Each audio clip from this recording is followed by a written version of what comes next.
Assalamualaikum warahmatullahi wabarakatuh. Nama saya Rika Cahayatullah dari Prodi Pendidikan Bahasa Arab, Fakultas Tarbiyah dan Tadris. Nah, di video ini saya akan menjelaskan bagaimana teori perkembangan kognitif anak menurut Jean Piaget. Di mana Jean Piaget ini berpendapat bahwa perkembangan kognitif anak itu memiliki 4 tahapan. Nah, di mana 4 tahapan inilah yang saya akan jelaskan serta saya akan memberikan beberapa contoh dan penerapannya.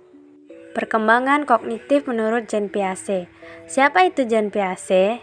Nah, Jean Piaget adalah seorang psikolog atau epistemolog dari Swiss yang terkenal karena kemampuannya dalam bidang psikolog perkembangan. Beliau lahir pada Agustus 1896 dan meninggal pada tahun 1980. Nah, teori perkembangan kognitif menurut Jean Piaget ini adalah teori yang menjelaskan bagaimana anak-anak berkembang melalui cara dia berpikir, memahami, serta memproses informasi dari luar seiring bertambahnya usia. Menurut Jean Piaget, teori ini juga sebagai proses cepat anak dalam berkembang melalui interaksi alaminya dengan lingkungan sekitarnya. Selain tahap-tahapnya, ada juga aspek-aspek perkembangan kognitif anak. Yang pertama itu ada skema, asimilasi, akomodasi, keseimbangan, adaptasi, dan organisasi. Lalu ada tahap-tahap perkembangan kognitif. Pertama ada sensor motor, praoperasional, operasional konkret, operasional formal. Nah, pertama ada di tahap sensorik motorik. Nah, di mana anak ini mengalami pada usia 0 sampai 2 tahun. Di mana anak usia tersebut belajar dan berkembang dengan semua panca inderanya. Biasanya anak akan refleks menggenggam serta meraba apa yang dilihatnya. Contohnya pada video ini, anak tersebut menggenggam apa yang dia lihatnya lalu dia memakannya.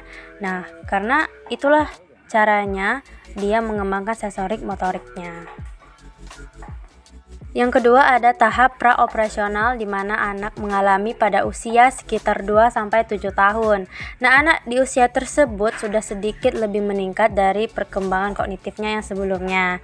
Biasanya anak sudah mulai berbicara walaupun belum sepenuhnya sempurna, dan tahap ini anak mulai berpikir secara imajinatif dan animistik. Gelas ini kan ada 2 gelas ya. Airnya sama nggak? Coba anak itu lihat. Sama nggak airnya? Sama. Kalau ayo tuang ke sini, airnya sama nggak? Yang mana yang nggak sama? Kenapa dia nggak sama? Coba tunjukin nih. Coba tunjukin. Airnya kosong. Yang ini? Contohnya pada video tadi di mana anak tersebut sudah bisa membedakan yang mana volume air. Nah, di mana dia sudah bisa membedakan mana yang gelas kosong, mana yang gelas yang berisi air. Itulah cara perkembangan masa praoperasional. Masuk ke tahap operasional konkret di mana anak terjadi pada usia 7 sampai 11 tahun. Tahap ini anak sudah banyak berkembang kognitifnya dan sudah berpikir logis tetapi belum bisa memahami abstrak.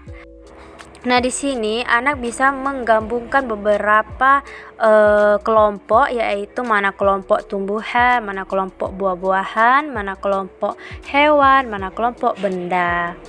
Nasi, apel. Nah, misal kalau yang hewan mana ya? Coba tunjukin. Landak, zebra, unta, ikan, Ya, sama betul. flamingo. Ya, nih coba kita lihat yang di sini. Nah, ini kan banyak beberapa hewan ya. Nah, coba tunjukin mana hewan yang berbulu. Ayam, Betul. hamster, Ya. kelinci, sama kucing. Masuk ke tahap operasional formal, yaitu tahap terakhir dalam perkembangan kognitif anak yang terjadi pada usia 12 tahun ke atas, di mana anak ini sudah bisa berpikir abstrak. Anak pada usia ini mereka sudah bisa diajak untuk berdiskusi. Contohnya di video ini saya sedang mengajak adik saya membicarakan tentang cita-cita dia di masa depan nantinya. Baik, sampai di sini saja apa yang bisa saya jelaskan. Terima kasih dan semoga bermanfaat. Wassalamualaikum warahmatullahi wabarakatuh.